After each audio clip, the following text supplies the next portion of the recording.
Olá pessoal, boa noite, muito boa noite a todos vocês. Estamos ao vivo na nossa live semanal. Hoje nós vamos. Idelma, um abraço. Joaninha, é isso? Um abraço também para você, boa noite, sejam bem-vindas. Matheus, olá Matheus, boa noite Matheus, tudo bem? Sérgio Vitor já entrou aí, ó. Ana Júlia, boa noite, Ana Júlia, boa noite a todos vocês que estão aí na nossa live semanal. Hoje nós vamos falar sobre sinalizadores, né, que o paciente dá para uma volta ao uso, para uma recaída. Então é muito importante você que tem alguém na família que faz uso de algum tipo de substância, que você fique ligadinho nessa live aí para você aprender um pouco mais aí desses sinalizadores.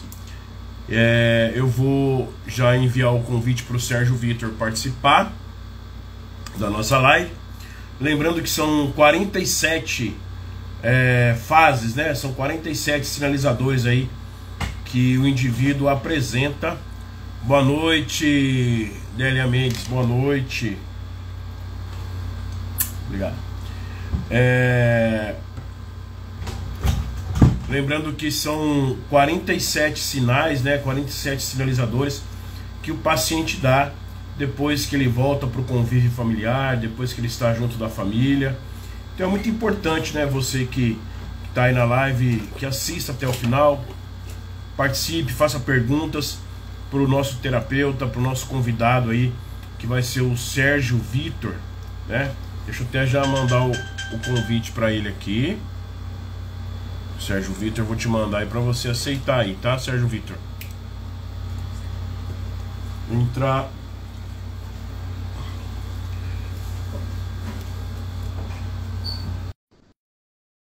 Agradecer mais uma vez a participação de todos vocês aí na live, na nossa live semanal. Mandei aí, Sérgio Vitor. Aí, ó. Grande Sérgio Vitor. Fala, Capeludo. Tá... Boa noite, companheiro. Boa noite, meu amigo. Como é que você está? Tudo jóia? Graças a Deus, tudo bem. Limpo e vivo só por hoje, né, cara? Isso que importa, né? É isso aí. Tá tudo tranquilo por aqui. E você, como você tá? Rapaz, tô bem, tô bem. Ontem eu fui ao dentista ontem à tarde fazer manutenção, uma limpeza que eu sempre faço a cada 6 meses, né? E aí eu saí de lá, eu tava com um pouquinho de resfriado. Falei, cara, não tô muito bem, não tô legal. E acho que essa virose aí acabou me pegando aí, mas tá bem, tô tomando as medicações aí.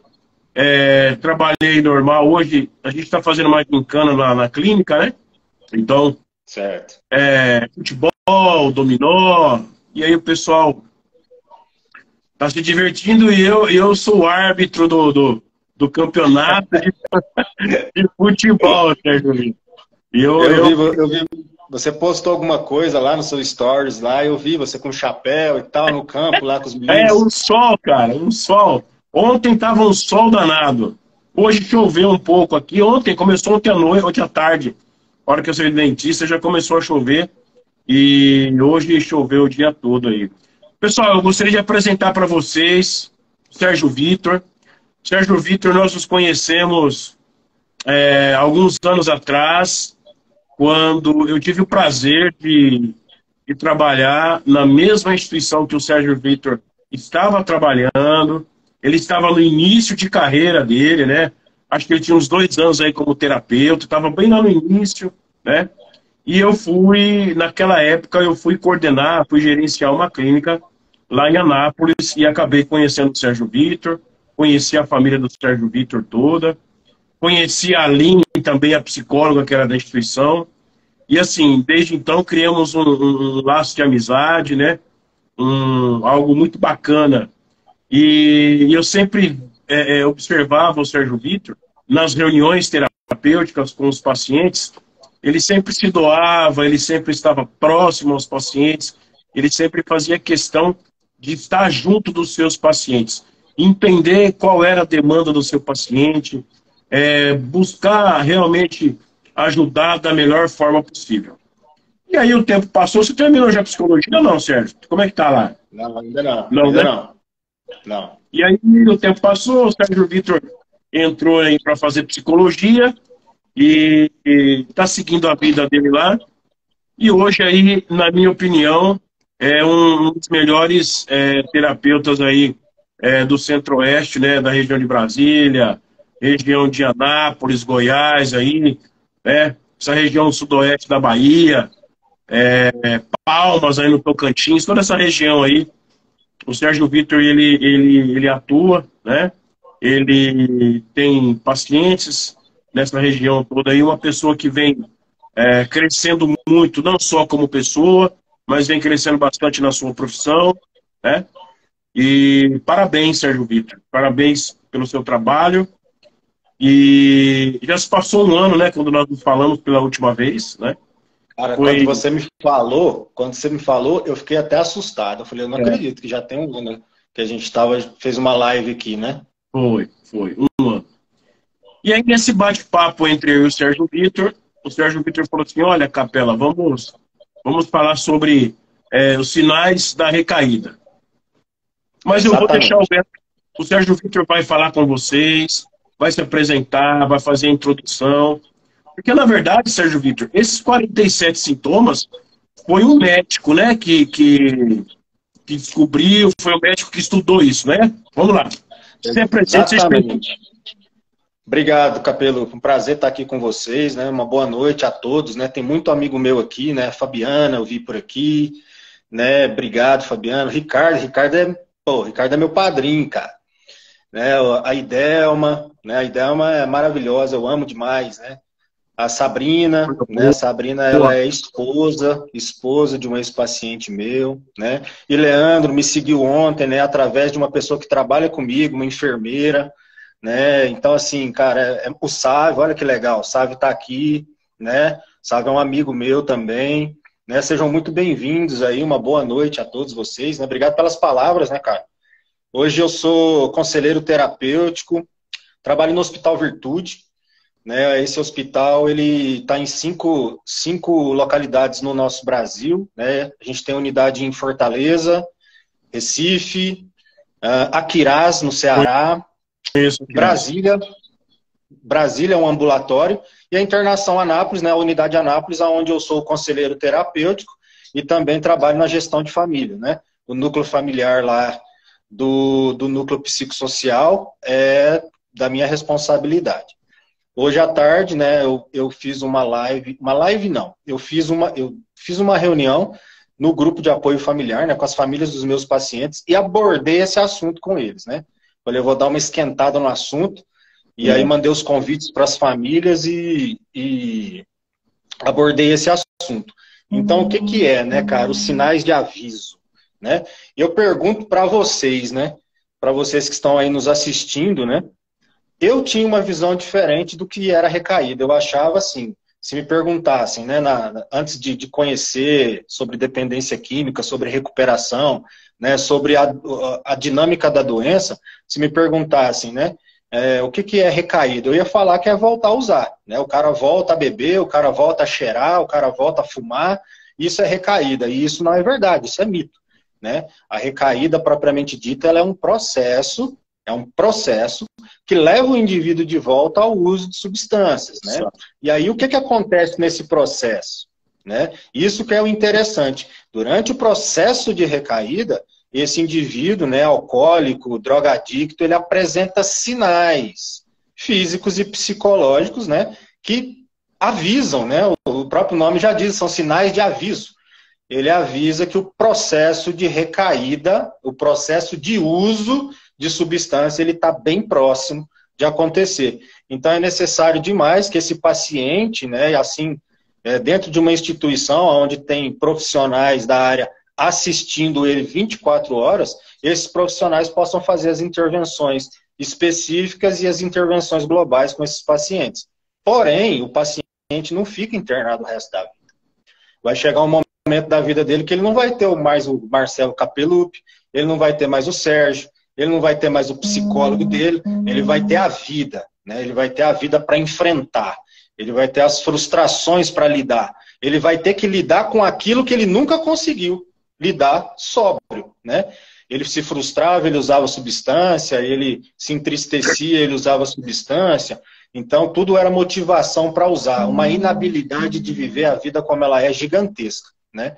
Então, o que que acontece? Durante o período de tratamento, no meu caso aqui, todas as quartas-feiras, a gente faz reunião de PPR, que é uma sigla para Plano de Prevenção à Recaída. E durante esses dias, né, essas quartas-feiras, eu dou reunião para eles, os grupos terapêuticos, de manhã e à tarde, das 10 ao meio-dia e das 14 às 16.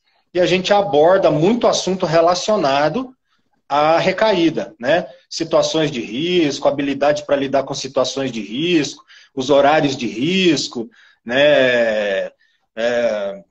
N coisas. E, principalmente, né, a gente fala muito sobre os sinais, né? E como que surgiu, né, Capeluto, esses sinais, né? Aí me perguntaram como que é esses sinais, né? Então eu vou contar uma historinha para vocês, tá? Em 1973, existia um psiquiatra, um médico, né, chamado Terence Gorski. Um cara de Deus, né? Assim, aquilo que eu partilhei com você, né, Capeluto, no dia que a gente estava combinando de fazer a live e tal, eu falei que eu não tenho profissão, né, cara? Eu tenho um chamado. Isso. Né? O escuro em que eu vivi, assim, Deus tinha planos para mim, né? E o plano dele inicial é: eu vou te tirar daí para você ajudar os caras, né? E assim, eu consigo levar uma mensagem, né, de recuperação daquilo que eu passei, daquilo que eu estou vivendo hoje. Né? Então, eu consigo ser uma visão de esperança, né, para cada um daqueles meninos lá. Então, quando eu falo desse psiquiatra, desse rapaz, desse Terence Gorski, eu tenho para mim que ele é a mesma pessoa. Ele tinha um chamado, né, porque o que ele descobriu em 1973, né, com os pacientes dele, né, alcoólicos, drogadictos, que passaram por uma internação onde ele assistia a esses pacientes, é usado até hoje para tratar a dependência química e é um meio mais eficaz para a gente se familiarizar com o processo de recaída, né? Então, o que acontecia lá na instituição da qual esse psiquiatra fazia parte? Existiam pacientes lá de todos os tipos, né? Alcoólatras, adictos, com problemas de saúde mental, mas principalmente ele tratava aqueles que tinham problemas com álcool e drogas. E o que ele percebeu? Ele percebeu que esses pacientes, né, ele fez entrevistas clínicas com 118 pacientes dele que recaíram. E ele percebeu que esses 118 pacientes, eles tinham 4 coisas em comum. Primeiro, eles completaram um programa de reabilitação de 6 a 9 meses de tratamento. Ou seja, eles foram internados, né, com uma problemática grave de uso de substância e eles passaram por um tratamento de 6 a 9 meses dentro da instituição. Né? Eles fizeram o tratamento, eles passaram por isso, pelo processo de reabilitação. A segunda coisa em comum, a Aline entrou aí. Seja bem-vinda, Aline, minha querida amiga. A Aline, minha irmã. A Aline é uma excelente psicóloga. Eu me lembro quando eu conheci vocês aí em Anápolis, ela toda tímidazinha, magrinha, pequenininha, né? Exatamente. Gente, sou apaixonado nela. Ela é minha irmã. Ela é minha irmã. É uma irmã que não é do meu sangue, mas que parece. Mas excelente profissional, viu? Demais. Ela já salvou a minha vida algumas vezes. Já me ouviu bastante. Já me deu o ombro para mim falar bastante. Jéssica entrou também, um beijo para você, querida. Então, continuando, né? Então, assim, a primeira coisa em comum que esse psiquiatra, esse médico, ele observou nos pacientes dele é que, a primeira, eles tinham completado um programa de reabilitação de 6 a 9 meses, né? A segunda coisa em comum que ele observou é que todos eles admitiram que tinham problemas com álcool e drogas. Todos eles chegaram na entrevista e falaram, cara, eu tenho um problema com álcool, eu tenho um problema com cocaína, ou eu tenho um problema com maconha, ou eu tenho um problema com crack, né? A substância em si não é tão importante quanto quando a gente fala da doença, né? Então eles falaram, eu reconheço, eu admito que eu tenho um problema com isso, né? A terceira coisa em comum, todos eles foram dispensados ao término do tratamento com a intenção, né, consciente de cada um deles de frequentar Alcoólicos Anônimos, Narcóticos Anônimos, né, entrevistas nos ambulatórios com psicólogos, psiquiatras, ou seja, eles fizeram o tratamento, reconheciam que tinha um problema e saíram de lá falando assim, eu vou ficar bem, eu vou frequentar o AA, vou frequentar o NA, vou fazer aconselhamento com psicólogos, terapeutas, psiquiatras. E a quarta coisa em comum, que choca muito de nós no primeiro momento, é que todos eles recaíram. Mesmo reconhecendo, mesmo admitindo ter problemas com álcool e drogas, mesmo sabendo que não tinham propriedade nenhuma mais para usar, né, que tinham perdido realmente o controle da vida perante o uso de substância, mesmo assim, eles voltaram a usar. E aí eles voltavam de recaída para o tratamento com esse psiquiatra. E aí ele foi fazendo entrevistas clínicas com esses pacientes e ele observou que esses pacientes... Que lindo cachorro, Capelo. Esse aqui é o Telzinho, fica aqui, ó. Aí ele fica no meu pé. E ele observou o quê? Que esses pacientes, eles apresentavam alguns sinais físicos, psicológicos e comportamentais que fizeram com que eles voltassem a usar, né? E aí ele catalogou esses sinais de aviso, são 47 sinais que, cara, eu vou falar para vocês que estão assistindo, eles acontecem. Dentro da instituição, assistindo os pacientes, a gente vê esse processo acontecendo. Nós costumamos dizer, nós terapeutas da área, o Capeludo pode assinar embaixo que eu vou dizer agora. Nós costumamos dizer que aquele paciente que ele não entra no processo de recuperação, que ele apenas está em abstinência dentro da instituição, mas ele não entra no processo de recuperação, ele já está recaído. Ele está apenas em abstinência de drogas. Ele ainda não usou, né? O que falta na vida dele é a droga, né? Porque ele já está recaído, né?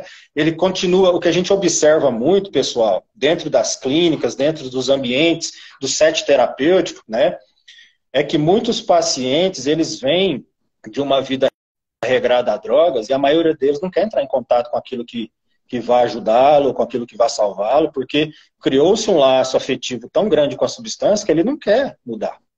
E quando a gente propõe um plano terapêutico para esse paciente, ele não quer. A maioria deles vai entrar em conflito com os profissionais da área. E aí a gente começa a observar esse paciente durante 1 mês, 2 meses, não há mudança de comportamento, 3 meses, 90 dias, né, que é o processo de desintoxicação da maioria deles. Eles não têm mudança de comportamento. E aí a gente começa a perceber que o problema não é a droga. O problema desse indivíduo não é a substância. Talvez no primeiro momento, né, ele foi internado porque ele estava no processo compulsivo de uso, né, estava dando trabalho, estava roubando, estava mentindo, levando as coisas de casa para usar e tal, estava no boteco, dormindo na rua, né? Mas quando a gente entra no set terapêutico e o tempo vai se passando, e o paciente não tem mudança comportamental, né, nas suas crenças, na sua maneira de pensar, a gente começa a perceber que o problema desse cara não é droga. Porque retira-se a droga, fica o cara e a doença. Fica o indivíduo e a doença dele. Né? E aí a gente começa a entrar com as intervenções mais aprofundadas, né? Psicológica, né? Terapêutica, medicamentosa, junto aos psiquiatras, né? Para a gente ver se esse indivíduo começa a ter algum tipo de evolução, para que ele possa sair bem e não tenha uma recaída. Então, nessa época aí, que o Terence Gorski, né, viu esses sinais, ele observou 47 sinais nesses pacientes. E aí, o que ele fez? Ele dividiu esses 47 sinais em 11 fases. Né? Então, o paciente ele vai passar por algumas fases antes de usar a substância. Né? Eu queria deixar claro para vocês que em 1 hora a gente não consegue falar disso, né, Capelo? Porque é muito Nós não conseguimos falar né, disso. Sérgio? Muito assunto, né? Não dá. Uma hora uma hora é pouco, né? Para tanta coisa que a gente tem que falar. Eu queria só pegar um Exatamente. gancho, eu queria só pegar um gancho Por aqui que você favor, falou. por favor. Quando o paciente chega na instituição, e aí todo esse trabalho, e a gente vê depois que não é só a droga, e, e dentro desse contexto todo, eu vejo muito, sabe o quê? Dificuldade em lidar com sentimentos e emoções. A maior dificuldade do adicto é lidar com sentimentos e emoções. E ela Ele não tá aí, na fase 1. tá na fase 1, ele não sabe lidar com isso. Ele não sabe lidar com os sentimentos dele, não sabe lidar com as emoções. Então, assim, no primeiro momento, como você disse, ele chegou ali, a família fez uma intervenção, porque já não tinha como mais resolver o que estava acontecendo, o problema existente ali na família. Só que depois que ele chega numa unidade terapêutica, após o terceiro mês, né, que eu sempre falo que após o terceiro mês, já é para estar voltando esse lado emotivo, esse lado, como diz aqui, ó, de sentimento mais aprofundado, né? E aí eu percebo que muitas vezes isso não acontece. Sim. Não acontece porque o indivíduo, Sérgio Vitor, na verdade, ele vem tão descrente de sentimento, ele vem tão descrente de tudo aquilo que se diz a respeito de sentimento, que ele não está aberto para poder aceitar, para poder entender esse amor, esse sentimento todo. Eu, era essa a observação que eu queria fazer. Olha, para você ter uma ideia, né? Na minha ativa, eu já não sabia o que era um abraço há tempos. O que eu estava acostumado era levar pau de polícia na madrugada. Então, quando eu cheguei no set terapêutico, eu era essa pessoa que você acabou de relatar.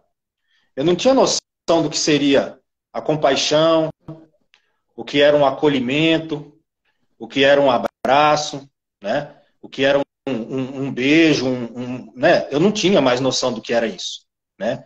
A vida estava me batendo demais, né? A adicção ativa estava me batendo demais. E quando eu cheguei lá, Capeludo, eu cheguei num momento que era umas 10 horas da noite e tal, e a casa estava fechada, e aí acordou, né? Os pacientes já estavam dormindo e tal. E eu tinha aquela noção de rua, aquela noção de cadeia, que você, quando você entra, se você acordar os presos de noite, você leva um cacete, um pau, né? Você apanha e tal. Eu tinha essa noção. E aí eu entrei no quarto, quietinho, junto com o coordenador, com os monitores e tal, e eu deitei numa cama aí embaixo. Assim. E eu fiquei quietinho ali, né? E beleza. De repente eu escuto o portão, um funcionário chegando, era o terapeuta da instituição. Ele estava chegando pro plantão de final de semana dele.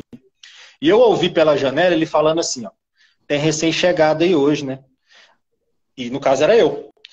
E aí ele pegou e falou, eu quero conhecer ele. Eu falei, é agora que eu vou apanhar. Na minha mente era o momento que eu ia apanhar. Ele entrou no quarto, ele sentou do meu lado, ele me deu um abraço, irmão. Ele me abraçou, sabe? Ele me deu um abraço, ele falou, cara, tamo junto, vai dar certo, né? Naquele momento eu tava com 47 quilos, cara. Eu não tinha mais noção do que era aquilo. Aquilo foi a primeira sensação depois de anos de contato humano. E eu sou esse cara para os meus pacientes. Eu sou essa pessoa para os meus pacientes. A Idelma, que está aqui, né? A Aline, que já trabalhou comigo, né? Queria dar as boas-vindas para a Juliane, né? A Juliane Araújo, ela é minha vizinha aqui. Muito orou por mim quando eu estava naquela vida. Ela me via aqui na rua. E o Dariel, meu amigão, bem-vindo aí também, meu amigo. Seja muito bem-vindo, né? Então, Capeluco, né? Eu sou esse cara para os meus pacientes. Eu preciso ser essa pessoa para os meus pacientes. Eu preciso retribuir o que foi me dado de graça. Eu preciso dar de graça o que foi me dado de graça. E é por isso, a Idelma já foi comigo muitas vezes dentro da instituição e ela percebe como que eu trato os meus pacientes. De manhã cedo eu chego, eles estão no refeitório. Eu vou lá, abraço um por um. E eles já vêm levantando, porque eles sabem que eles vão ganhar um abraço. Sabe? Eles já vêm levantando da cadeira. Porque eles precisam disso, a maioria deles não vai ter uma mudança no comportamento se ele continuar sendo agredido, se ele continuar sendo maltratado, né? Um lugar de acolhimento tem que acolher, um lugar de amar, um lugar que a gente tem que depositar amor, tem que amar, né, cara? Um lugar de acolhimento a gente tem que acolher. Como é que você tira um cara da rua, leva para dentro de uma instituição e ele continua levando a vida lá dentro? Não, não dá. Não dá para trabalhar. Infelizmente, Sérgio Vitor, a gente sabe que existem instituições por aí que não tratam com amor, né? Não tem respeito pelo paciente, não tem respeito pela família do paciente, né? Infelizmente, você sabe que isso me deixa muito triste, sabe? Porque essa semana eu recebi uma família lá, e aí ela fez a internação do filho, e eu disse para ela, falei, olha, vocês estão deixando aqui o bem mais precioso que vocês têm, que é o filho de vocês, né? Vocês estão acreditando, estão confiando nos profissionais que trabalham aqui, né? E eu disse para ela, falei, olha, o tratamento nós vamos dividir da seguinte forma, 50% é a instituição, através dos seus profissionais, médicos, psicólogos, terapeutas, infraestrutura, 25% é o paciente, os outros 25% é vocês, família. Vocês têm que estar juntos.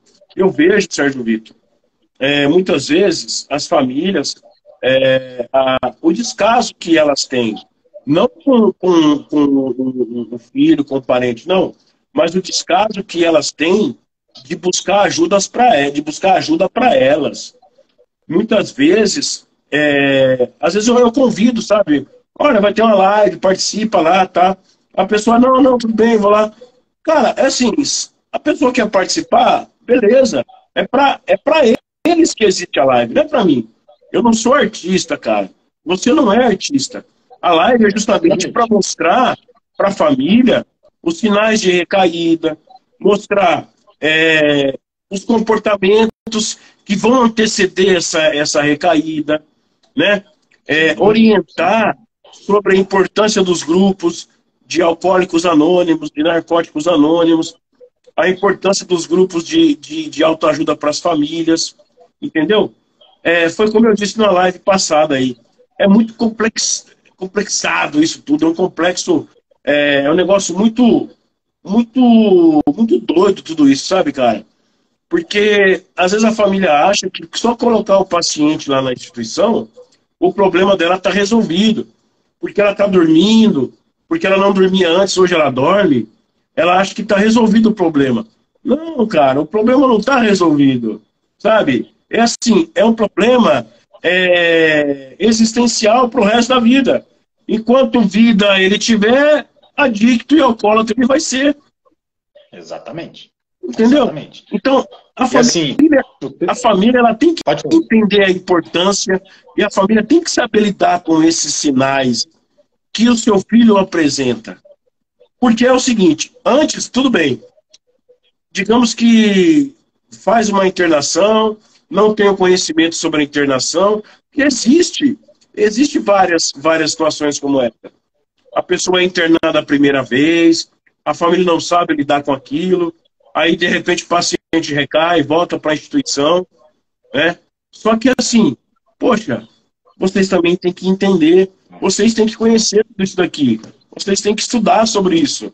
Não é só nós que somos terapeutas que trabalhamos com eles. Nós fornecemos material, nós fornecemos informações, nós ajudamos, mas vocês também têm que se ajudar. Vai lá, Vitor. E assim, olha, eu vou pegar um gancho, né? É maravilhoso o que você falou. Hoje, eu como gestor de núcleo familiar, lá no hospital que eu trabalho, eu faço as reuniões, como eu disse no início, né? Toda quinta-feira, às 16 horas, com as famílias. E elas têm uma presença bacana, né? Mas aí, quando eu falo que o sistema está doente, muitos ficam assim. Por quê? Né? Muitos têm um preconceito com o próprio filho, com o próprio esposo que está usando droga. Não quer conhecer sobre a doença. Até a própria família, às vezes, acha que o cara é vagabundo mesmo, entendeu? Sim. E aí, é o que você falou. Eles internam e, agora eu estou sossegado, agora eu vou dormir, eu sei que agora ele está lá, né? E o que eu falei para eles? Olha só, o sistema, né? O que é o sistema? O sistema é a família. O sistema está doente. Todo o sistema está doente. Dentro desse sistema existe um dependente químico que está demonstrando que tem algum problema no sistema. E aí esse dependente químico ele está usando droga, ele está causando problema, né? E aí o que o sistema faz? O sistema pega esse indivíduo e interna. E aí ele passa lá, pelo 6, 7, 8, 9 meses internado, recebendo ajuda terapêutica, psicológica, psiquiátrica, né? Grupos terapêuticos todos os dias da semana, horários, normas, regras, né? Resgate de valores, resgate dos princípios, né? Tão importantes para a vida humana, né? Só que o sistema continua doente, a família acha que ela não tem problema nenhum e continua lá, vivendo a vida dela, trabalhando, pagando a clínica, né? E aí o que acontece quando esse paciente sai? Ele volta saudável para dentro do sistema que está doente. Esse cara vai adoecer de novo, velho. Esse cara vai adoecer de novo, ele vai recair. E aí o sistema vai fazer o que com ele? Vamos internar de novo. Então, aonde eu trabalho, a gente tem um projeto familiar maravilhoso, sabe? Dá orgulho de trabalhar onde eu trabalho, porque a gente faz esse projeto familiar extra, né? Extra paciente. Nós temos uma equipe, né, do qual eu sou coordenador, que a gente já faz acolhimento familiar, a gente faz orientação familiar, a gente chama os familiares para poder participar, sabe? E desde quando eu comecei, a gente começou com 2 famílias, de repente veio 3, 4, 5, 6, hoje tinha 16. 16 famílias, né? Então eu falei para eles sobre esses sinais, né? E aí foi muito engraçado, né, Capeluto, que quando eu comecei a falar dos sinais de aviso para eles hoje de tarde, eu falei de comportamentos da fase 1, né? E quando o paciente sai, né, o pessoal que está ouvindo a gente aí é o seguinte: esse indivíduo ele está abstinente de droga, ele não está usando mais droga. A recaída ela vem quando o cara está sóbrio. Então o que acontece com esse cara? Ele voltou ao seio da família. Ele talvez tenha arrumado um trabalho, ele está namorando, ou ele está restaurando o casamento, né? Então ele está indo bem. De repente, por alguma situação da doença, da adicção dele, ele começa a ter mudanças no comportamento. E isso é perceptível para a família quando a família se interessa pelo assunto. Exato. Né? Porque quando a família muitas vezes percebe uma mudança do comportamento, já entra em desespero, já fica doido, não sabe o que fazer. Né? Quando a família tem conhecimento, se familiariza com a gente, fica mais fácil, a rede de apoio fica mais saudável para poder ajudar esse cara no momento de crise. Né? Então, por exemplo, né, na fase 1, está escrito aqui, nessa fase o adicto em recuperação se sente incapaz de funcionar normalmente dentro de si mesmo. E os sintomas mais comuns são 1.1, dificuldade de pensar com clareza. Já ouvi muito isso nas minhas terapias, né? Ah, Sérgio, todo ser humano tem dificuldade de pensar com clareza. Eu concordo plenamente. Às vezes a gente dá uma bugada mesmo, fica difícil, né?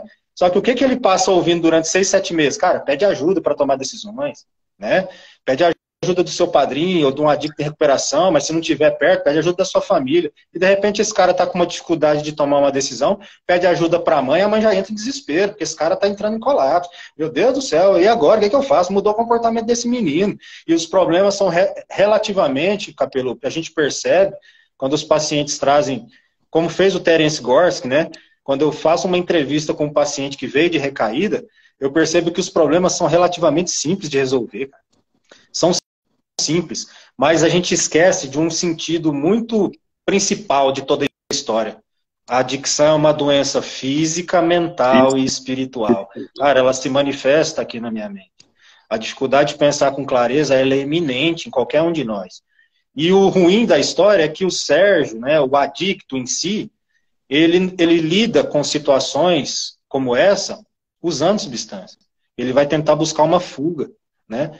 O ser humano normal, digamos normal, ele não faz isso, né? Ele tem uma dificuldade de pensar com clareza, ele vai sentar, ele vai respirar, ele vai pedir uma ajuda, ele vai pedir uma segunda opinião. O adicto não, o adicto é compulsivo. Ele é impulso, ele é imediatista, ele quer para agora, né? Ele é condicionado àquilo, né? Ele é condicionado ao prazer imediato que a substância traz. Né? Então, assim, para tirar isso do ser humano em 6, 7 meses, um cara que usou droga há 10 anos, não vem falar que o milagre eu ainda não faço. né? Mas Ele eu faço fala, parte de muitos milagres. e quando ele fala assim, olha, não, a minha esposa, ela tem que pensar com clareza sobre algumas coisas que estavam acontecendo no nosso relacionamento. Olha, eu pego a minha caneta, eu estou fazendo um atendimento com o paciente, ele diz assim, não, mas a minha esposa, ela tem que entender com clareza algumas coisas. Eu ponho a caneta assim, eu cruzo os braços, eu falo, não. Eu não estou ouvindo isso aí, que a sua esposa, ela tem que entender com clareza. Não, meu amigo, quem faz uso de substância é você. Quem some 2, 3 dias de casa é você. Quem Exatamente. deixa a esposa em casa é você. Então, a clareza que ela tem naquele momento é de o que eu vou fazer para poder ajudar ele nesse momento. E a Ele primeira coisa, ainda acha ruim. ele acha ruim. E a primeira coisa que vem no pensamento é o quê? Poxa, eu vou fazer uma intervenção. E aí, é muito louco isso, né, Sérgio? E olha que louco, né? E a fase 1, né? A fase 1 dos sinais de aviso, que o nosso querido Terence Gorski observou, ele vem seguido de 1.1 e 1.2. O que é 1.2? 1.2 é a dificuldade de lidar com os sentimentos e a emoção. Cara, o cara, se ele tá com uma dificuldade de pensar com clareza sobre o relacionamento dele, sobre a vida profissional dele, sobre uma fissura, por exemplo, ele passou num local de ativa, e aí ele viu os caras lá sentado, todo mundo alegre, feliz, e ele de cá sóbriozão, grilado porque o salário está atrasado, ele vai achar que ali é muito melhor dele ficar, irmão. Ele vai achar que o boteco ali é muito mais atraente para ele, né? Então ele tem uma dificuldade de pensar com clareza, e nesse momento vem a dificuldade de lidar com esse sentimento. Né? Vem aquela cobrança, um sentimento de culpa, pô, cara, eu tô sentindo isso. Cara, se ele não tiver dentro, né, de uma atmosfera de recuperação, eu vou falar para você, as chances dele recair vão aumentar substancialmente. É por isso que durante as minhas terapias, né, durante o processo terapêutico do paciente, eu sou um cara de grupo, você sabe disso. Né? Eu frequento os grupos, eu sou servidor de grupo, eu amo fazer isso. O que eu ganho de um poder superior é muito maior do que eu. Né? Eu sou um cara que falo muito de grupo nos meus grupos terapêuticos. Porque é o que funciona para mim e é o que eu vejo acontecer com muitos. Por que eu falo tanto de grupo? Porque ali, cara, ali é uma atmosfera de recuperação. Ali é um ambiente espiritual. Ali é fácil de você sentir, de você sentar na cadeira e sentir a presença de um poder superior, de algo maior, de algo benevolente. Você ouve isso nas partilhas dos companheiros que passaram pelos mesmos problemas que talvez eu esteja passando naquele momento, e eles estão continuando limpos. Eles estão vivenciando o programa. Eles estão conseguindo passar pelas frustrações da vida sem usar substância. E se o cara não tiver nesse processo, ele não vai ouvir isso, cara. Ele vai olhar pro bar cheio, a galera no pagode, ele vai achar que aquilo é mais atraente do que a vida que ele tá levando sóbrio. Parece que a vida se tornou mais ruim quando ele tá limpo. Ele não encontra prazer em estar limpo, sabe? E isso é muito perigoso. Eu vejo isso acontecer nos meus pacientes que muitas vezes vêm de recaída. E graças a Deus, Capelupi, o índice é baixíssimo de pacientes que passaram pela internação nas instituições que eu trabalhei, que eu fiz o acolhimento, sabe? Eu estou nessa instituição há 1 ano e meio, né? E o índice de recaída lá, nesse 1 ano e meio, voltou só um. 1 ano e meio que eu estou trabalhando, voltou só um. E ele está lá agora, sabe? Então, assim, e ele voltou falando, Sérgio, eu não fiz o que você me sugeriu, cara. Eu não fui nos grupos, eu até fui, mas ele começou a colocar defeito no grupo, sabe? Ele falou que lá tava bagunçado e tal. Eu falei, cara, bagunçado é você, irmão. Bagunçado é a sua vida. Olha onde você veio parar de novo. Bagunçado é a sua maneira de pensar, sabe? Bagunçado é a sua forma de ver a sua vida. Bagunçado é o que você faz na sua vida em família, sabe? E ele realmente escutou calado, porque ele sabe que eu tô certo, né? Então, essa dificuldade de lidar com sentimentos e emoções diz assim no texto. O adicto em recuperação, muitas vezes ele tem dificuldade de lidar com sentimentos e emoções. Às vezes eles super reagem emocionalmente, sentem demais. às vezes eles ficam emocionalmente insensíveis, eles sentem muito pouco. E às vezes eles nem são capazes de saber o que estão sentindo. Eu me identifico com isso, muitas vezes em recuperação, hoje não, né? Eu tô sóbrio aí há 10 anos, 3 meses e 29 dias. Mas lá no iniciozinho, tinha sentimento que vinha, Marcelo, que eu não sabia dar nome. Eu entrava meio que em parafuso. E sabe o que que me manteve sóbrio? Me manteve num processo orientado, um norte? Foi a atmosfera de recuperação. Eu me lembro Foi estar que em eu fiz contato o terceiro com passo. Lembra que eu fiz um terceiro passo? Oi. Cara, eu falo disso para as pessoas. Eu falo disso até hoje. Eu tive um despertar espiritual partilhando o terceiro passo com você, na sala da minha mãe, com a presença dela, né? Foi muito espiritual, cara. Eu tava naquela época num, né? Você lembra que eu tava bem atribulado, né, cara? Bem atribulado, né? E então, assim, pra você ver que o que eu tô falando é verdade, né? Aquilo é uma atmosfera de recuperação, Sim. né? Eu tava buscando ajuda, eu tinha com quem contar, né? O adicto, muitas vezes, quando ele começa a sentir essas coisas, ele se afasta do ambiente de recuperação, ele se afasta da rede de apoio que é a família dele, porque ele acha que a família não vai entender. Ah, minha família, a última vez que eu dei uma dessa, ela me internou. Então eu não vou pedir ajuda para minha mãe, para minha esposa. E ele esconde esses sentimentos. E a gente é igual uma panela de pressão. Ou eu esvazio ou eu explodo. E o adicto explode na boca de fumo e no boteco. É. Ô, Sérgio, eu tenho um paciente de Mossoró e esses dias eu fiz uma avaliação dele de segundo passo, né? Eu não faço muita avaliação mais hoje em dia, né? Geralmente quem faz as avaliações é o outro terapeuta, o Harrison, que por sinal é um ótimo terapeuta também, né? Maravilha. E modéstia à parte, assim, ele é uma pessoa que ele é um afiliado meu, ele vem aprendendo também aí, né? E aí a instituição deu essa oportunidade para ele e ele vem crescendo cada vez mais, já está no programa há um bom tempo.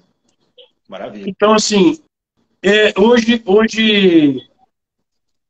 eu trato mais com família também, faço minhas reuniões de manhã, eu faço uma reunião de manhã todos os dias, das 9 às 11.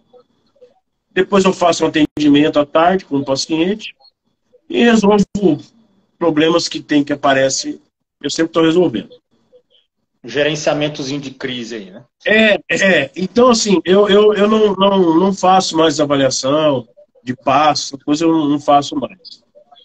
Mas esses dias eu estava lá, falei, fazia tempo que eu não fazia uma avaliação. E eu fui fazer uma avaliação de passo. E aí, esse paciente, ele mora numa cidade que fica aproximadamente 260 quilômetros daqui de Natal. É a cidade de Mossoró. Mossoró é tão quente que lá é um sol para cada um, certo? Lá o negócio é brabo lá. É É um igual cara no que Tocantins. igual tudo aqui. É um rapaz de boa, sabe? Um cara legal pra caramba, ele. Primeira internação e tal. E aí, na avaliação dele, eu pude perceber essa falta de sentimento, né? Essa ausência de sentimento. E eu passei um trabalho específico para ele, aonde ele teria que começar a criar o hábito de partilhar os seus sentimentos, né? Legal. E aí, olha só o resultado disso. Hoje, isso faz uns 10 dias já, isso daí. Hoje, se percebe, você consegue perceber que ele está mais solto, que ele está mais tranquilo. Por quê? Porque toda essa carga sentimental, de sentimento ruim, tudo isso que ele tinha, ele está colocando tudo isso para fora. O sentimento, as emoções, coisas que ele associava muitas vezes com o uso de substância. Por exemplo, promiscuidade, prostituição, uma coisa e outra, que ele associava junto com o uso de substância. E ele foi falando sobre isso. Cara, você olha para ele e você vê que ele tá leve. Sabe quando a pessoa tá leve? Tá leve. Sim. É uma pessoa que mudou. Cara, é fantástico, né? O É trabalho. maravilhoso. Isso é maravilhoso. Assim, eu acho que eu não, raramente eu senti sentimentos tão bons quando eu vejo uma mudança no paciente que, de repente, ele está afoito, ele está, né, melancólico, entristecido, ele passa ali uma semana, talvez um mês daquele jeito, de repente você faz um acolhimento com o cara de forma diferente, né, você passa uma atividade, ou de repente você nem passa atividade, você senta com o cara com o livro azul, assim, ó, e você vai ler e ele se identifica com aquilo, sabe? Você começa a perceber que ele criou-se um interesse que ele já não tinha 24 horas atrás, e ele começa a te perguntar, Sérgio, me empresta aquele livro, né? De repente ele te, ô Sérgio, tem como fazer um aconselhamento com você, foi legal aquele dia, e o cara começa a evoluir, sabe? Chega a arrepiei aqui agora, sabe? É o chamado, cara. É o chamado, E que eu eu, sempre falo, sabe? e eu só para concluir, Sérgio. E eu me lembro desse rapaz, quando ele chegou, muito resistente, sabe? O cara resistente, não queria, não queria ajudar em nada. Reclamando. A irmã dele teve lá para conseguir algumas coisas que precisava, que dependia dele. Ele tinha uma certa resistência, sabe? E hoje você percebe que é um paciente que vem entendendo o processo, vem acreditando, vem valorizando. Isso que é o mais importante. Ele começa a ter uma valorização das pessoas que estão realmente junto dele, em volta dele. E ele começa a perceber que ele não dava valor a essas pessoas, entendeu? E aí a gente fala sobre isso, eu me lembrei. Tem outros casos também, mas esse daí é um caso que eu lembrei porque eu fiz a avaliação dele. Aham. Eu tenho uma paciente que ela tem um nível de escolaridade, né? Ela é cardiologista e bem renomada aqui no estado de Goiás, inclusive. E ela tá lá por farmacodependência. E ela é essa pessoa, sabe?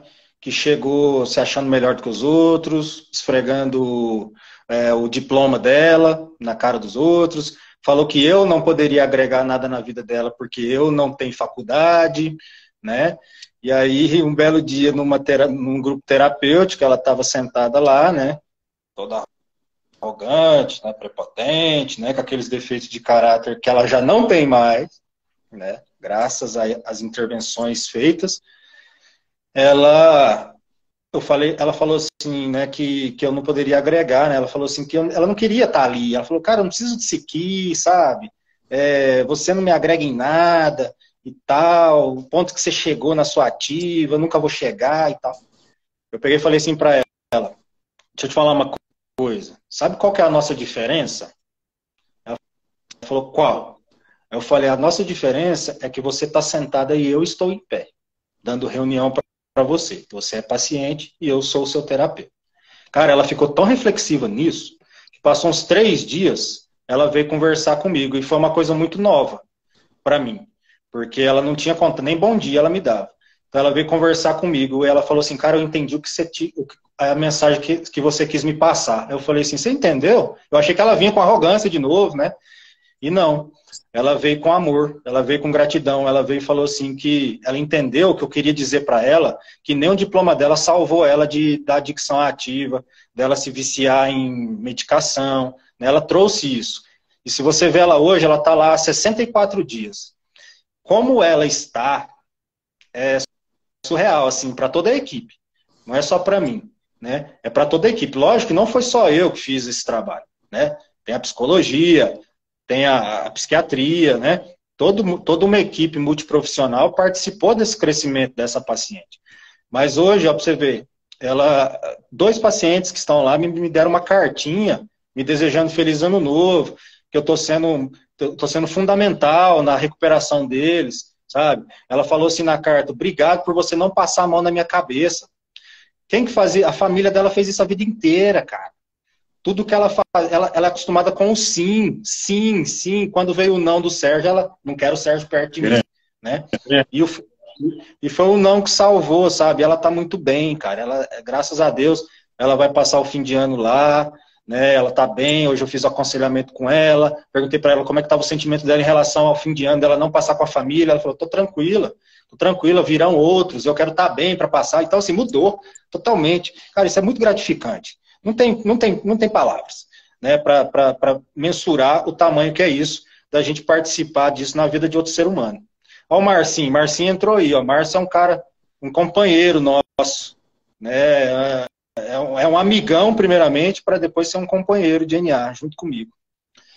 Ô, E Sérgio, assim, né, Capeluto? Diga, companheiro. deixa eu te dizer uma coisa.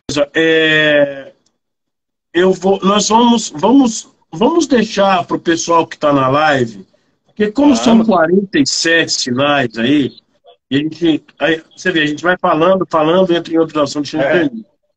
As pessoas que quiserem, vocês podem estar entrando em contato comigo ou em contato com o Sérgio. A gente manda para vocês aí por PDF para vocês imprimirem, né? E aí, para os familiares, isso é muito importante para que eles já possam ir estudando em casa aí quando o seu ente querido sair, né, da instituição. É interessante porque é sempre bom, Sérgio. Eu sempre digo o seguinte, ó, um livro em cima de uma mesa, ele não vai servir para nada. Agora, um livro passando de mão em mão, várias pessoas vão ter o conhecimento sobre aquele livro lá. Entendeu? Várias pessoas vão ter conhecimento sobre aquele livro. Então, se você não se importa, eu vou deixar, a gente deixa disponível, né? Aí as pessoas aí do Centro-Oeste, elas entram em contato com você, né? E aí você vê aí como que você vai passar. E as pessoas que tiverem interesse aqui, onde eu estou, as pessoas entram em contato aí comigo via WhatsApp, e aí eu mando para vocês também aí. Mas vamos E nas continuar.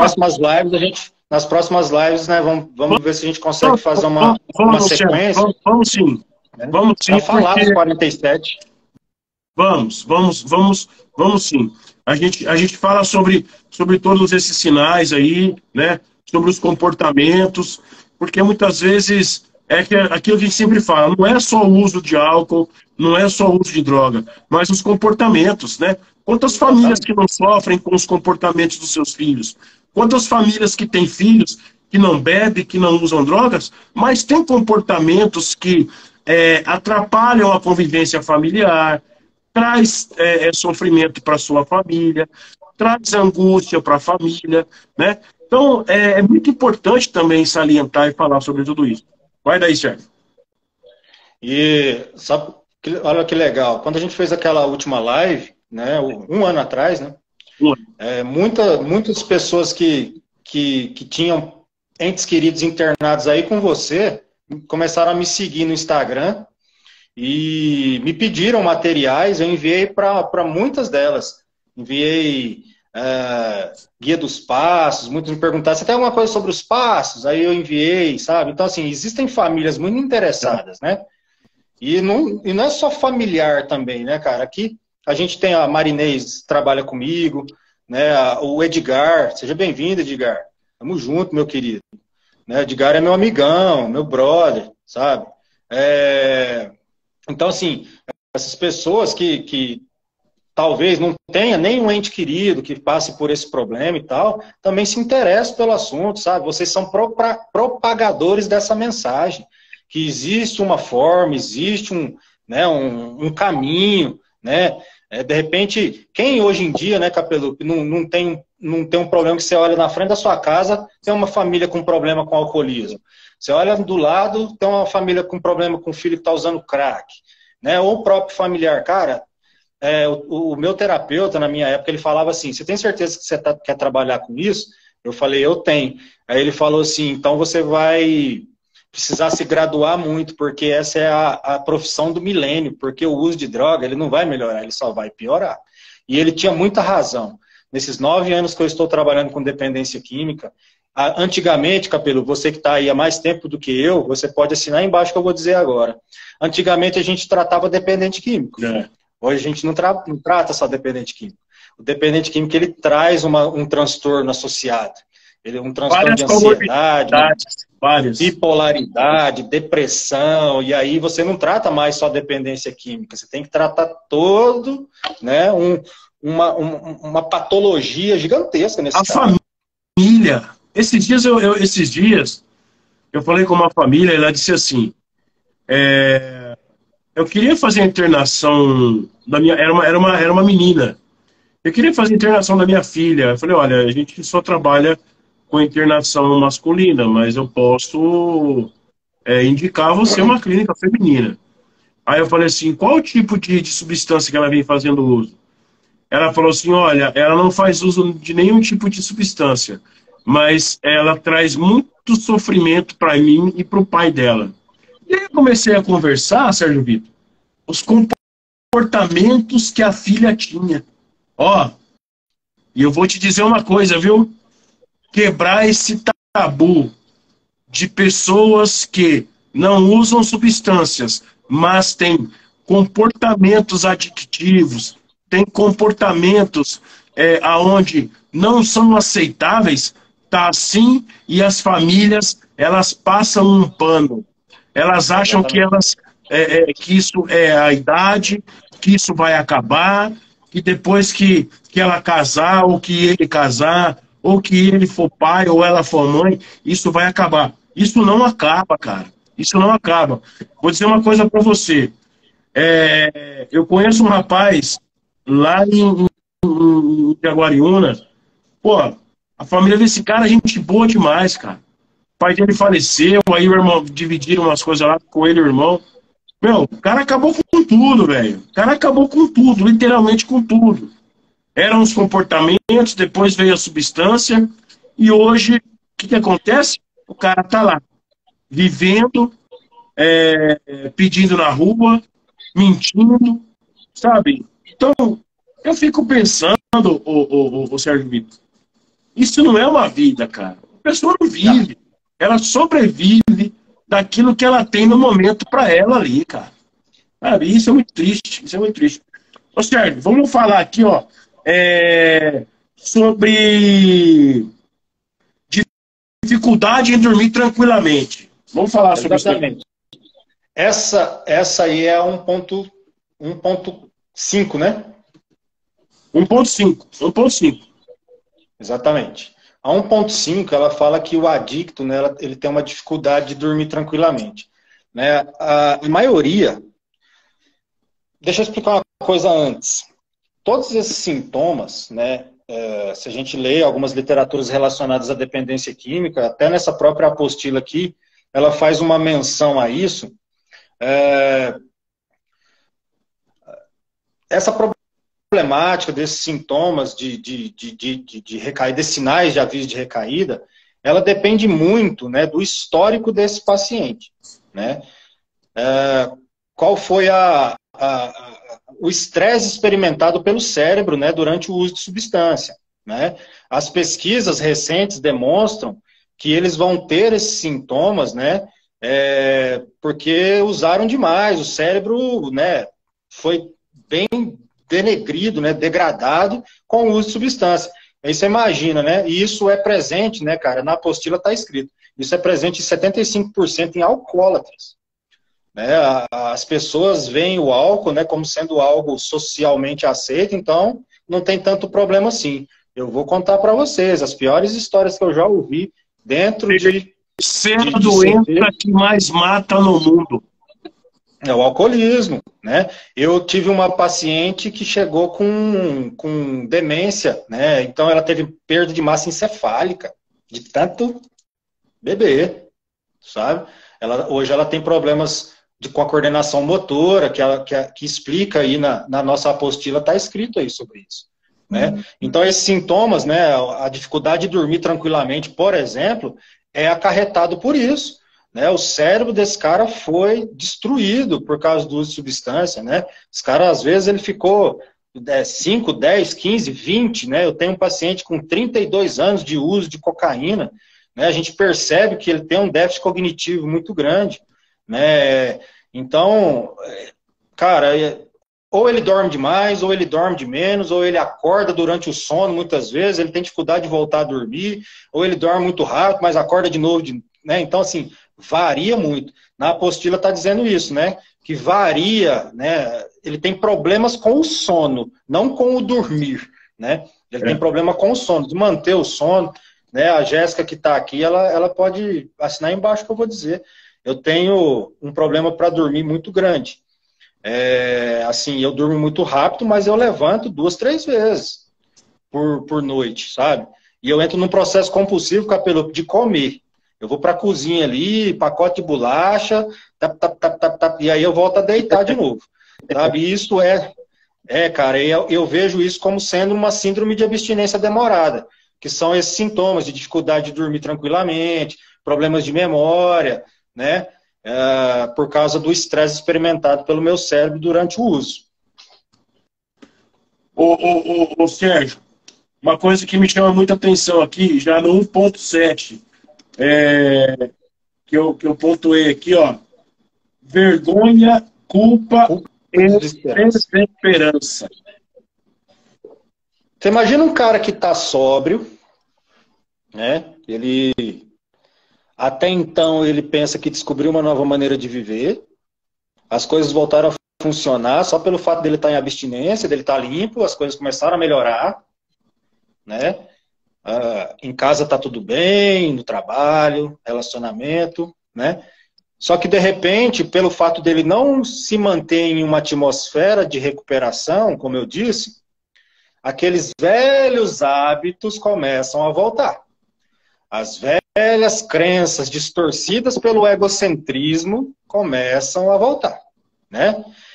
Esse cara vai lembrando muitas vezes do passado, Capeludo, e a vida começa a se tornar um pouco ruim, porque ele não está numa atmosfera de recuperação, ele ainda está cheio de defeito, ele não trata a doença dele, ele não vai nos grupos, ele não evita pessoas, ele não evita lugares, né? Ele acha que está tudo bem porque ele não está usando droga, né? Então esses comportamentos começam a assolar ele novamente, e aí começa a vir problemas novamente dentro do casamento, dentro da casa dele. Ele não está usando droga, mas começam a vir problemas, discussões, porque a família começou a observar a diferença nos comportamentos dele, e aí esse cara começa a ter esse sintoma. Ele começa a sentir uma vergonha, uma culpa, ele começa a ter uma desesperança de que as coisas melhorem, porque a família começou a acusar ele novamente, né? Muitas das vezes a família é tão adoecida que impõe esse cara de fazer um toque psicológico, esse cara se sente muito ofendido, né? Então começa a gerar um conflito tão grande dentro da família,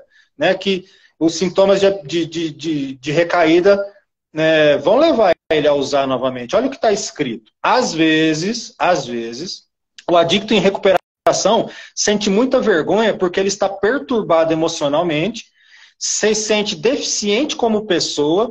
Pensa o cara, Capeludo, pensa o cara de 30 anos de idade que sai de uma instituição e ele fica dentro de casa porque ele não arruma um emprego. A esposa já começa a olhar torto, a mãe já começa a olhar torto, porque ele está dentro de casa, às vezes ele até sai para levar um currículo, mas ele não arruma emprego, vem o preconceito, vem as cobranças, né? De repente a mãe, numa raiva, joga uma coisa na cara desse cara, né? Então ele se sente deficiente como pessoa, né? Ou incapaz de se sentir uma pessoa normal. Outras vezes ele sente culpa porque ele acha que ele está fazendo alguma coisa errada ou falhando em trabalhar um programa de recuperação apropriado, né? Eu vejo muito isso, o imediatismo do adicto, Capeludo. Quando ele começa um processo de recuperação, ele esquece que são 12 passos, não são um só.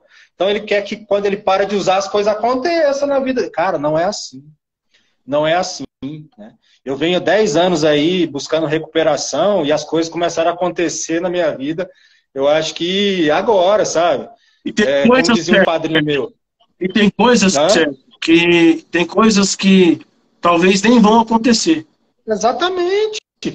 Sabe? E o cara fica frustrado, cara, porque ele acha que com um ano limpo vai tapar 20 anos de droga-adicção. Sabe? Com um ano limpo, ele tem que ter um carro do ano, ele tem que ter. A família dele tem que confiar nele. Cara, isso é muito perigoso para o adicto, né? Por isso a importância do tratamento, né, Capelupi? É longe da sociedade, dentro de uma instituição. Porque a gente pode trabalhar todas essas questões com o paciente. A gente tem tempo de trabalhar isso, né, com o paciente. Né? Entrou a Cibele e a Cibele trabalha comigo. Ela é uma pessoa Oi, maravilhosa. Acabou de Sibeli, terminar o estudo. seja bem-vindo Seja aí, bem-vinda, Sibeli. Cibele. Ô, A Vivian. Vivian é a Sérgio, enfermeira que trabalha comigo. deixa eu te falar uma coisa. Aqui no Nordeste, eu falo com as famílias. Nós temos aqui, a instituição onde eu trabalho, ela oferece o pós-tratamento para os pacientes, né? Então, o paciente Certo. fica internado 6 meses, aí, após os 6 meses, eles vão para casa, né? Vai para casa, e aí eles têm que voltar depois de 15 dias. Aqueles que moram próximo aqui, né, na região metropolitana de Natal, a gente pede para que volte com 15 dias, né? Para poder fazer o seu processo de pós-tratamento. Aqueles que moram um pouco mais distante, a gente pede para que venha com 30 dias, porque é um pouco mais distante. Meu, você conta no dedo quantas pessoas voltam. Eu sei como que é. E a família acha super normal a pessoa não voltar para o pós-tratamento, cara. Sabe? Vai dar A errado. família acha que, ah, se der, a gente leva ele aí essa próxima semana. A gente não sabe se vai dar. Pô, peraí, cara. Não é sabe se não vai dar. Faz parte do pós-tratamento. Existe o tratamento e existe o pós-tratamento. Por quê? Porque justamente o terapeuta ele vai analisar tudo isso daqui, cara. Veja só. Tá. Eu tenho cada paciente, Sérgio Vítor, você sabe disso também, existe uma demanda diferente do outro. Cada Lógico. paciente existe uma demanda. Então, por exemplo, eu tenho um paciente que é de Mossoró, eu tenho um paciente que é da cidade de Açu, eu tenho um paciente que é da cidade de Natal, um exemplo. Poxa, cada um é de uma demanda diferente, meu. Então, assim, aquilo que o paciente de Mossoró volta para casa dele, volta para o convívio familiar, aquilo que ele expressar de comportamento lá, eu preciso saber no pós-tratamento dele, junto com a família e junto com ele depois. Para fazer as intervenções. Exatamente, para fazer as intervenções, fazer as pontuações, mas muitos não estão nem aí. Não Cara, eu fico olhando assim, eu falo, não é possível, cara. Não é possível que isso aconteça. Mas, quero deixar um alerta aí, ó. Você que está no Nordeste, no Centro-Oeste, seja onde estiver, conclua o seu tratamento e faça o seu pós-tratamento. Acredite, confie no seu profissional, sabe? Outra coisa que as pessoas precisam aprender também, Sérgio, eu falo isso para os pacientes lá, é o seguinte, eu tenho um paciente que fala assim, eu vou conversar com a minha esposa, eu vou compartilhar com a minha mãe, com o meu pai. Pô, tá errado, cara. Tá errado. Sabe por que tá errado? Porque o teu pai e a tua mãe, dependendo da maneira que você for falar, eles não vão ter a compreensão. A tua esposa não vai ter a compreensão. Entendeu? Cara, é assim, ó. Esses dias, um paciente no pós-tratamento falou para mim assim, poxa, Capela, eu quase falei com a minha esposa que eu estava com vontade de trair ela. Eu falei, você tá ficando louco, velho? Meu, como é que você vai falar pra sua mulher assim, olha, ô Tereza, hoje eu senti vontade de trair você. Pô, cara, esse tipo de pensamento, aí, por que é a importância? Por que é a importância do pós-tratamento?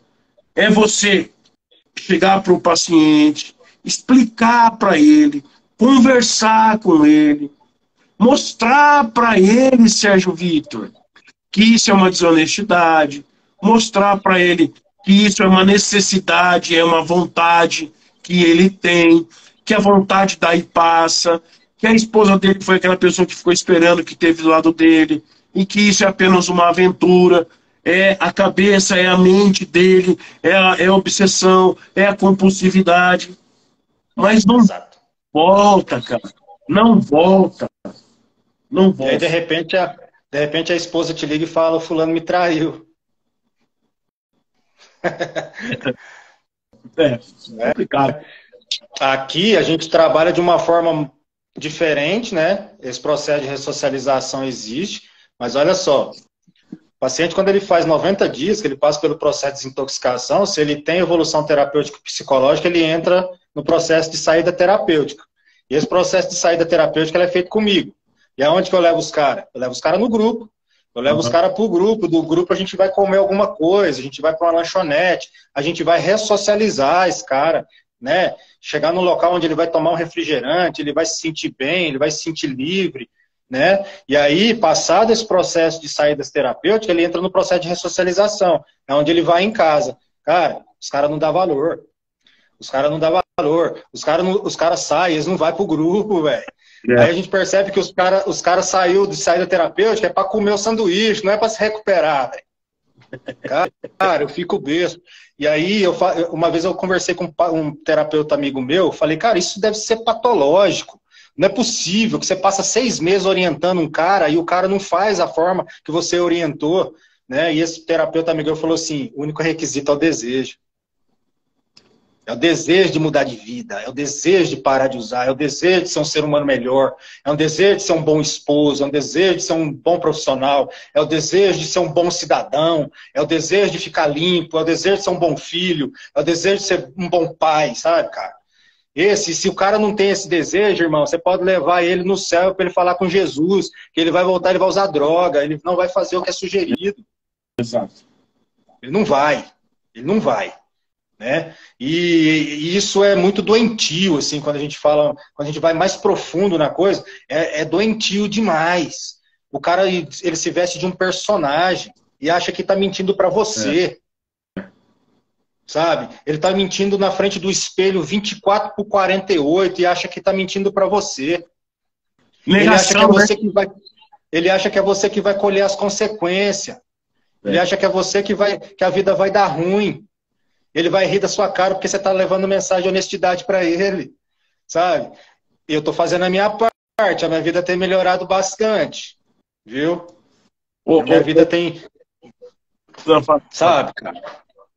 Só um desabafo. Não, mas Sérgio, essa é a realidade. A mensagem que eu passo para eles também é essa aí. Falou, ó, você quer tirar uma onda, você quer fazer uma viagem, você quer comprar um tênis, você quer comprar um relógio, você quer comprar uma roupa, você quer cuidar da sua aparência física, você quer cuidar de você, você quer ser um cara que tenha vaidade. Sabe o que acontece, Sérgio? Nem vaidade eles têm, cara. Eles não são vaidosos, sabe? Eles não conseguem olhar no espelho e falar, nossa, minha barba está muito grande. Ou, cara, meus dentes estão amarelos. Ou então, cara, eu preciso emagrecer um pouco, preciso perder sei lá. Não, os caras não fazem isso, cara. Eles não estão nem aí. Porque a mente ainda está condicionada ao uso. A mente ainda está na negação. Nega o fato de que tem uma doença progressiva, incurável e fatal. Nega o fato de que essa doença mata desmoralizando. E é engraçado que a gente olha para a literatura, está escrito, a negação é a parte da doença que diz que eu não tenho uma doença. Então, você fala para o cara sugestões de recuperação, o cara, ele nem acha que ele é doente. Ele nem acha que ele tem problema, ele acha que a doida da mãe dele internou ele porque foi um castigo. Sabe? Ó, deixa eu te contar, Tom. Tem um paciente que tá internado e ele precisava, a esposa dele precisava resolver um assunto sobre o carro dele, sabe? E aí, a esposa me ligou, eu conversei com ela, nós conversamos, muito gente boa.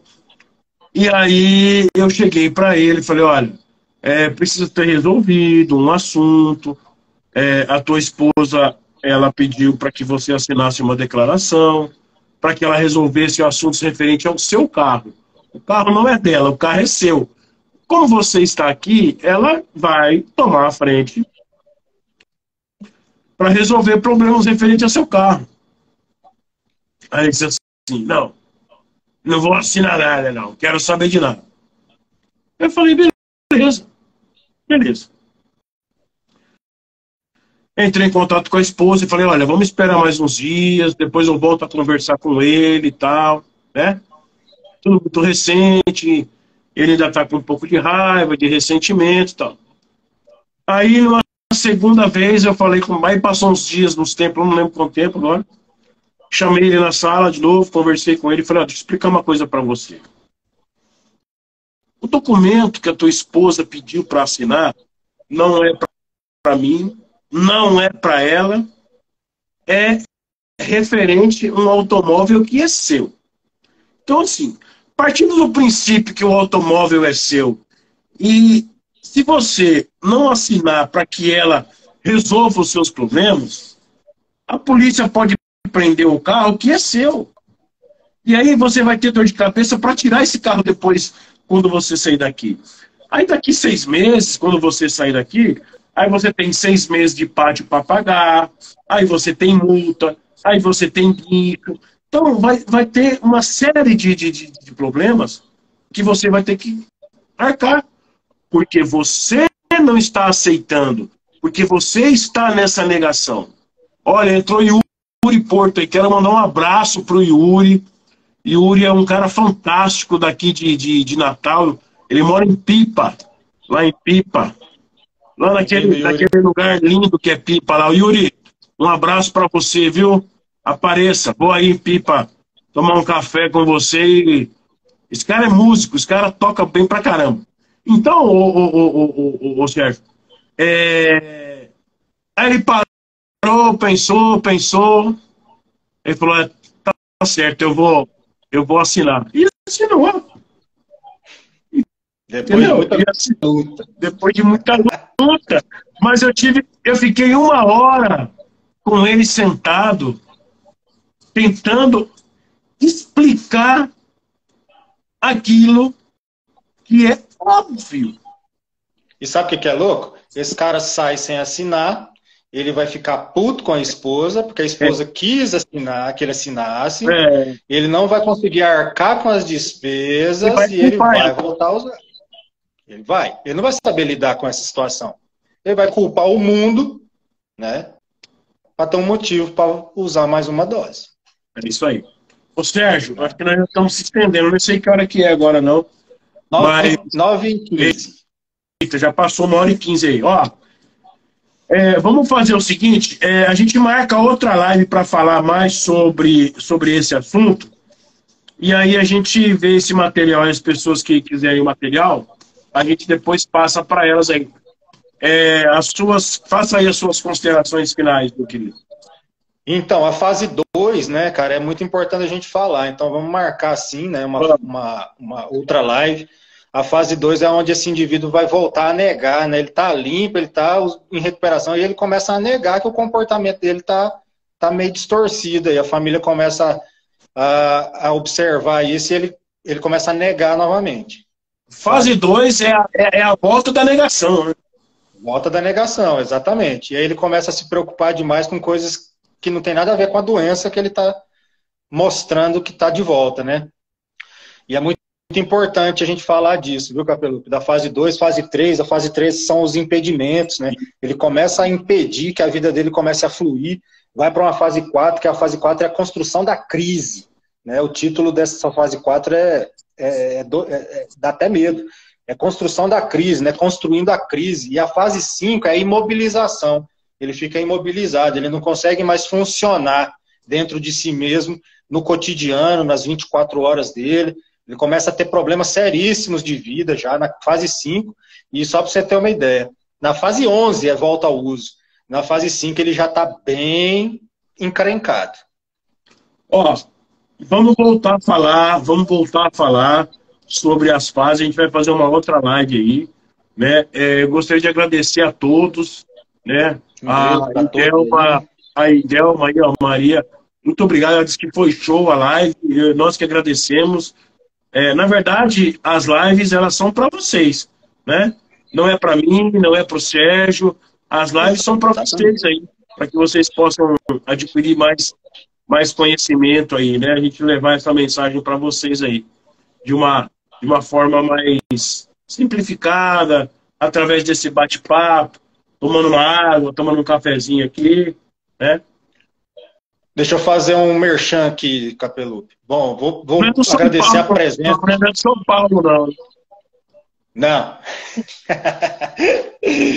Vou agradecer, né, o pessoal aí, meus amigos, os amigos do Capelupi também são meus amigos, né?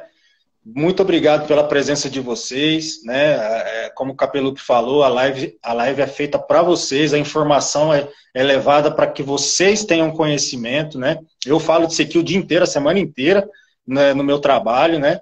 Não canso, não me estresso, adoro falar disso, né? E principalmente quando o ser humanozinho ali tem um despertar, né?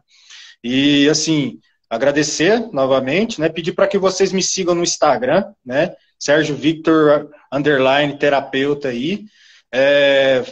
Eu faço aconselhamento, né, online também para quem precisar, né? É só entrar em contato, a gente marca durante a semana. E um beijo para você, né, Capelupi? Você é um irmão, você é muito mais do que um amigo, né? Você é aqui de dentro da minha casa, minha mãe te adora, minha irmã te adora. Obrigado. Ó, eu vou falar um negócio pra você, hein? Em fevereiro eu tiro férias, eu tô precisando de uma praia, viu, companheiro? Vem embora, vem pra cá. Vem.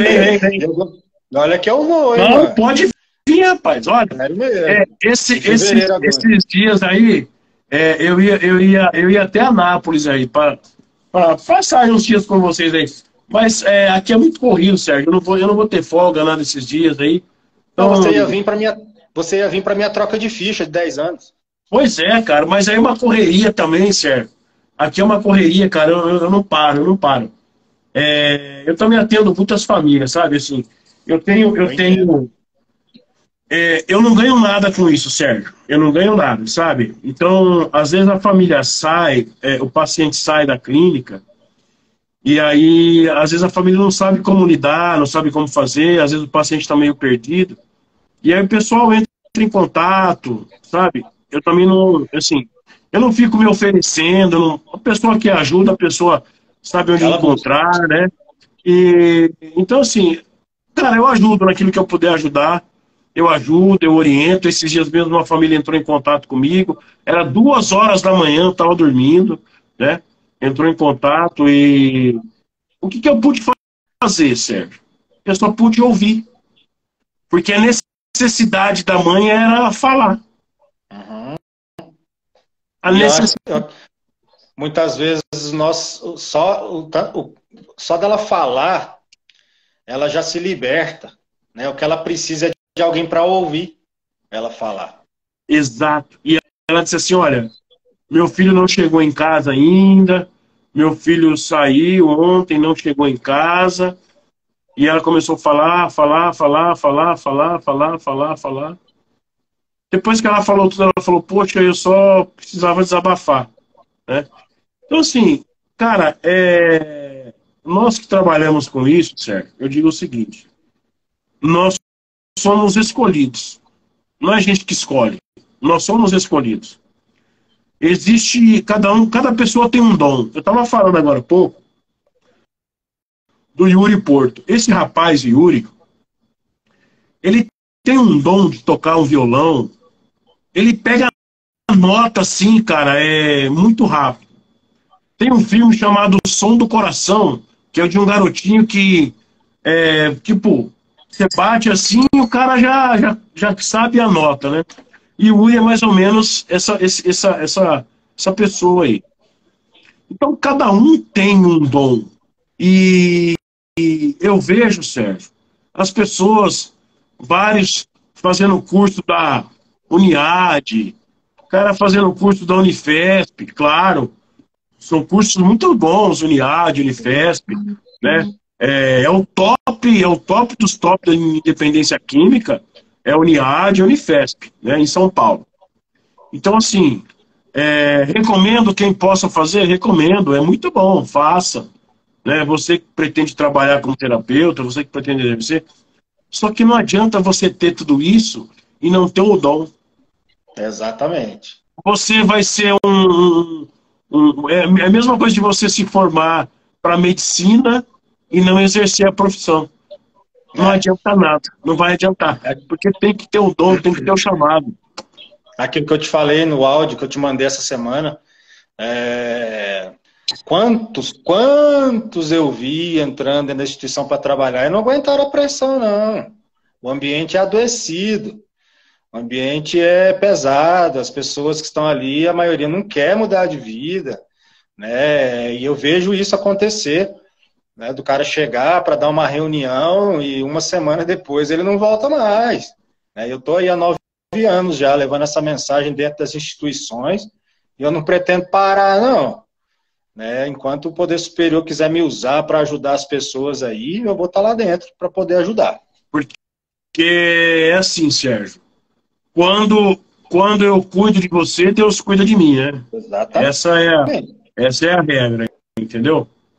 E nós todos sabemos o quanto é difícil a dependência química, a dependência alcoólica.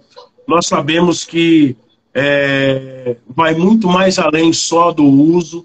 O uso é apenas uma consequência de tudo aquilo que ele tem aí guardado de emoção, de sentimento, de ressentimento, né? Minha mãe mandou um abraço, Sérgio. Tá aqui assistindo, aí, ó, o Edgar aí. Um beijo, dona Edith, para a senhora, que Deus abençoe. O Caio entrou aí também, Caio César, 93 aí. É um achado também, 45 dias aí de tratamento, hoje está muito bem.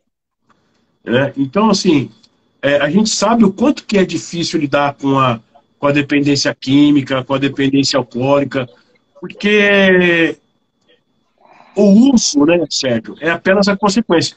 Eu falo para eles o seguinte, ó, as pessoas, Sérgio, falam de fundo do poço, mas o pior fundo de poço que tem é quando o cara chega numa internação, porque dali não tem mais para onde ir, cara. A internação é o fundo do poço. Porque nem nos piores pesadelos da vida dele no uso, ele jamais imaginaria que poderia parar dentro de uma instituição internado. Ele até almeja até uma cadeia, mas a clínica... E eu falo para eles o seguinte, ó, eu falo para eles assim, vocês prezam e vocês falam tanto da liberdade, que vocês querem liberdade. Esses dias, segunda-feira, antes de começar a gincana, começou essa semana. Na segunda-feira, era 11 horas, né? Aí geralmente eu paro 11 horas, porque eles almoçam e tal. Depois meio-dia tem a sonoterapia deles. Falei, vocês querem falar de liberdade? Eu vou dar só um exemplo de liberdade para vocês. Vocês querem mesmo entender sobre liberdade? Então tá bom. Por gentileza, todo mundo de pé. Aí todo mundo levanta. Silêncio. Por gentileza, todo mundo pode se sentar. Todo mundo senta. Silêncio. Aí eu levantei, fui andando, falei, a diferença da liberdade que eu tenho, que eu cultuo é essa. Eu tenho liberdade de levantar, ir almoçar e voltar. Se eu falar para vocês que vocês podem ir almoçar, vocês vão ficar aqui, porque vocês não têm liberdade de ir e vir. É a mesma que eu tenho. Muito bom. É isso. Muito bom. É isso. Então, enquanto você não entender o significado da liberdade, você vai continuar preso a você vai continuar preso aqui dentro. Eu falo para os pacientes, Capelo, que eu me sentia livre no meu tratamento, eles falam, mas como? Cara, verdade, eu senti coisas que eu jamais me permiti sentir no uso de substância. Eu me senti livre lá dentro. Dentro dos muros, eu estava livre. Livre. Porque o que aprisiona não é o lugar, o que aprisiona é a mente, né? Exatamente. Exatamente. O Tanta gente ambiente, ali. né? O ambiente, ele não me faz, né? É eu que faço o ambiente, Exato. né? E dependendo do local que eu esteja, eu posso ser quem eu escolher ser, Exatamente. Bom, né? pessoal, chegamos ao final da live. Queria agradecer a presença do Sérgio Vitor, meu irmão aí de. Cara, você também é um cara que eu tenho uma estima muito grande. Você é um irmãozão do coração mesmo, sabe? Uma pessoa que eu tenho um carinho muito grande, um respeito muito grande por você. Obrigado, né, Sérgio, por você ser essa pessoa maravilhosa que você é. Obrigado por você ser luz, como eu disse para você esses dias. Você é a luz que ilumina a escuridão dos recém-chegados, né? Amém. Você, Amém. você é a luz que ilumina a escuridão dos recém-chegados, né? Então, muito obrigado pela tua presença mais uma vez. Muito obrigado pela presença de todos. João Paulo foi meu afilhado, ô Sérgio, mas não aguentou o baque, não, viu? É. Vem a primeira sugestão. Não aguentou. Não aguentou, Dói. abriu as pernas, não aguentou. Mas é um cara de gente boa, gosto dele pra caramba também. Uma pessoa Tamo que junto, João. é um cara bom. Pensa num cara bom esse menino aí. É um cara bom pra caramba. Queria Pessoal, mandar feliz. um beijo aqui, Fala aí, rápido. vou falar. Ela entrou no finalzinho da live aí, a doutora Ana Cláudia. Doutora Ana Cláudia é a psiquiatra que trabalha comigo. Pessoa maravilhosa, uma profissional de ponta, né? A gente tem muito contato dentro da instituição sobre os pacientes, estudo de caso. A gente senta, a gente conversa, como é que tá aquele, o que você acha desse, né? Isso é muito bom. Isso é importantíssimo. Olha, o Demais, contato, demais. o contato do terapeuta com o médico psiquiatra é importantíssimo. Por quê? Porque o terapeuta ele consegue filtrar, ele consegue observar, ele consegue entender a demanda daquele paciente, traz para o médico, para o profissional, né? Aí ele dá uma ajustadinha no remédio, coloca um pouquinho mais ou tira, e aí deixa em observação, aí o terapeuta vai observando, realmente é fantástico. Ô, doutora, boa noite para a senhora aí, viu? Parabéns. Obrigado também por aguentar o Sérgio Vitor aí, que eu acho que não é fácil aguentar o Sérgio Vitor. Ai, ai. Não é fácil, não, Obrigado. mas obrigado, doutora. Obrigado por ajudar os adictos aí que sofrem, né? Todos vocês aí, todos vocês. Um feliz ano novo, Sérgio Vitor, a você, sua mãe, toda a sua família. Um feliz ano novo a todos Obrigado. que participaram da live. Obrigado a você que toda quinta-feira, às 20 horas, está aqui ligadinho na live, né? Obrigado mesmo de coração. Eu não faço isso para ter likes em Instagram, não, cara. Eu não tenho esse ego e essa vaidade toda, não, né? Faço para que vocês possam entender um pouco mais a dinâmica de tudo isso daí. Então é isso, meus estimados. Como eu sempre digo, meus estimados. Fala, Sérgio. Obrigado, meu amigo, né? Eu desejo aí um feliz ano novo para cada um dessas pessoas que estiveram com a gente, das que ainda estão, né? Para você, Capela, para sua namorada, para sua família como um todo, né? Para os seus pacientes, para os meus pacientes, para os profissionais da área que tanto se dedicam nessa causa, né? Dependência química não é caso de polícia, é problema de saúde pública, né? A gente precisa quebrar muitos preconceitos quanto a isso. Nós já estamos no século XXI, entrando no ano de 2023, e tem gente que trata dependente químico como bandido, como vagabundo, e isso não é verdade. Ele é acometido, logicamente, que depois que ele entra no processo de recuperação, se ele continuar, né, tendo comportamentos inadequados, a gente tem que fazer intervenções mesmo, né, para que o sexto passo, o sétimo passo fala muito dos defeitos de caráter, né? Mas ele não é um mau caráter, né? Ele tem defeitos que precisam ser trabalhados, né? E a gente, como profissional da área, tem essa responsabilidade de ajudar esse cara que está no escuro, né?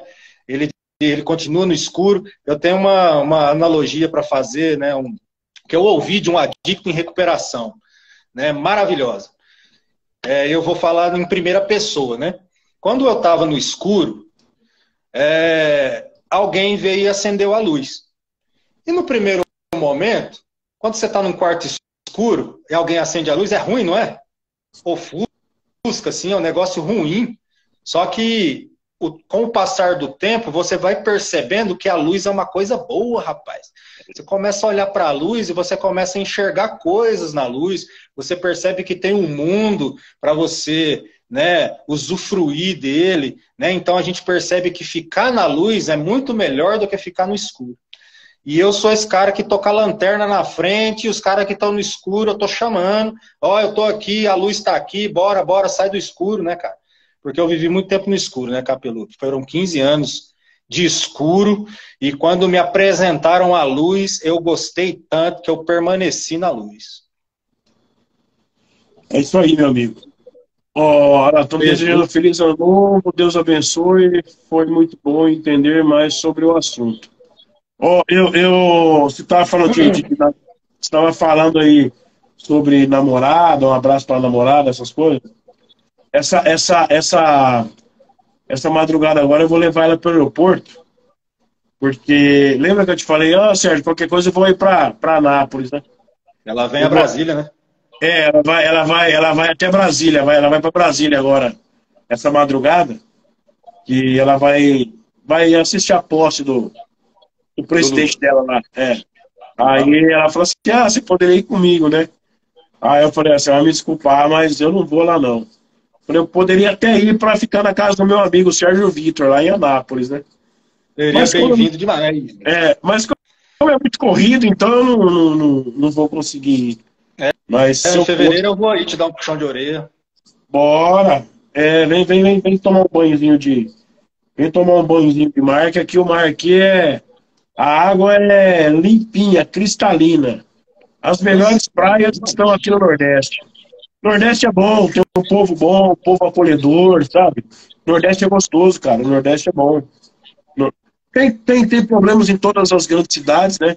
Mas eu gosto muito aqui de Natal. O povo natalense é um povo muito bom. O povo de Natal, o povo do Rio Grande do Norte é um povo muito bom, cara. Eu gosto muito do Nordeste. São muito acolhedores, sabe? Então eu gosto muito daqui. Gosto mesmo. Aline, minha paixão, meu amor, minha querida. Um beijo pra você, Aline. Tô tentando trazer a Aline pra live faz tempo, viu, Sérgio? Não vai, não. Meu Deus, e aí, Aline? Olha lá, a minha prima mora em Natal. Você tá esperando pra ir lá visitar o Capeludo? Vem embora, menina. Ela tá namorando. O relacionamento dela é meio complicado, né? Então, deixa. É de longa data. Sérgio Vitor, um beijo no seu coração, um abraço. Fiquem com Deus, todos vocês. Um feliz ano novo, que Deus abençoe todos vocês com muita paz, muita saúde, muita prosperidade. Que 2023 seja um ano maravilhoso de realizações, de bênçãos na vida de cada um de vocês. E continue seguindo as nossas lives. Um beijo no coração de todos. Feliz ano novo, meu amigo. Um beijo para vocês. Tchau. Valeu, Sérgio. Tchau, tchau.